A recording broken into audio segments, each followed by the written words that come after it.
fun to piss off the healer.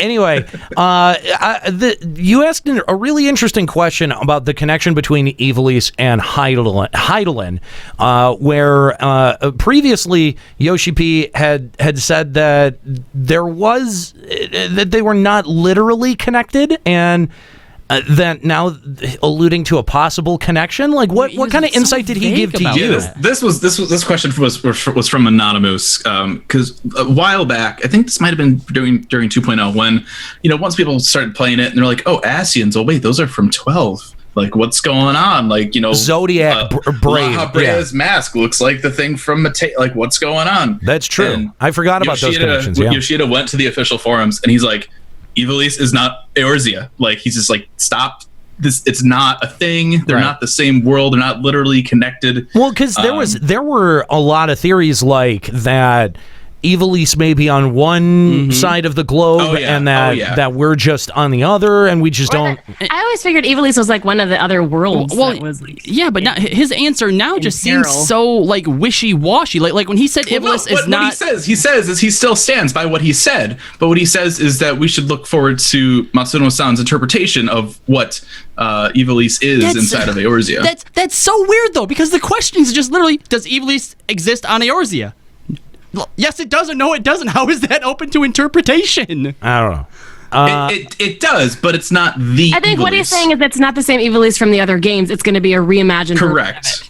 So it's not literally connected FF12 and FF Tactics and Vagrant Story. It's its own Ivalice. Okay, it's still... We don't have Japan in Eorzea. We have Doma, which is Japan in another name. It's like the Crystal Tower, right? It's from 3. I'm using quote fingers, right? But it's Eorzea's version of it, and that's what we're going to have with Ivalice. Obviously, it'll probably be heavily inspired since Matsuno-san is helping to direct all that stuff, but it'll still be Eorzea's version of Ivalice. Yeah, so do you? Tower, we're not like, oh my god, we're going into the game of FF3. Okay, all right. Okay, so do you Fusion? Do you take that meaning as we're going to have an event somewhere in the Stormblood storyline, right, or the Stormblood expansion, that is a reference to FF12, but also exists in Eorzea, much like the Crystal Tower does?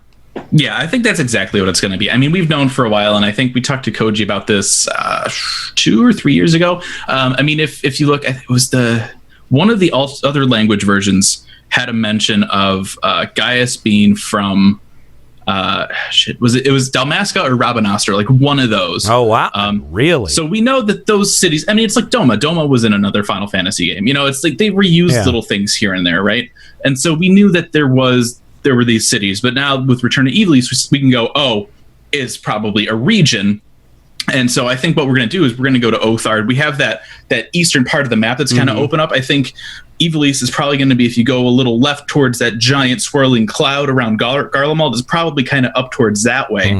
And that's, I think it's just going to be the 14 version of Ivalice, which will probably be inspired by everything. Similar how they put... I mean, we like how we have Costa del Sol and right, yes. Gold Saucer. And the Gold Saucer. And the Gold Saucer. Okay. See, now that because that was a big sticking point for me. That's a lot more palatable. Yes. I think initially when I heard Return to Ivalice, especially because they're calling it specifically that title, Return to Ivalice. Yeah. When was the last time we were in Ivalice? Final Fantasy 12. Well, but that my concern for that was that, it's how do we get there? Right. Like if that's actually what they're doing, you're right, Escalia. I think calling that much more palatable is because when I heard this, I pictured a cavernous maw just opened up, and now I'm in Ivalice, and I don't want that. So that's why I figured that, how we learned that there was all the different worlds, and some of them have been consumed by darkness. I figured Ivalice was another one of the worlds, and we would travel there. If there is just a region on this map that is called Ivalice, and it's themed after that, I can live with that. Way more with that. And that's what it's going to be. And it's not like we're going to go in there and there's going to be this little weird kid running around going like, I'm Captain Bosch. Like, it's not,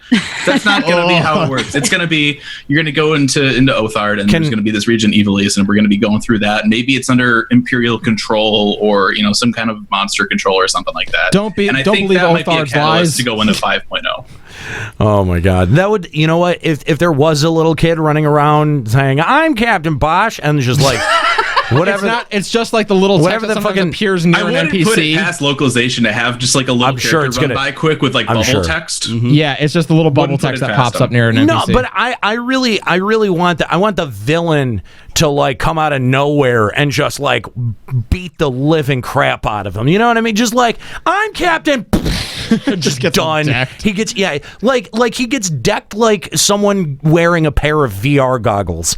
You know what I mean? Like, just it never sees it coming, takes the full brunt of it, and you know, as he runs past the chocobo, it could just kick him off into the distance. Ends up with a closed head injury or something. Lies in Nero. Oh my gosh! In this game, it's going to be Othard's lies. All right. Fusion. Garlemald's lies and alternative facts. So there's one.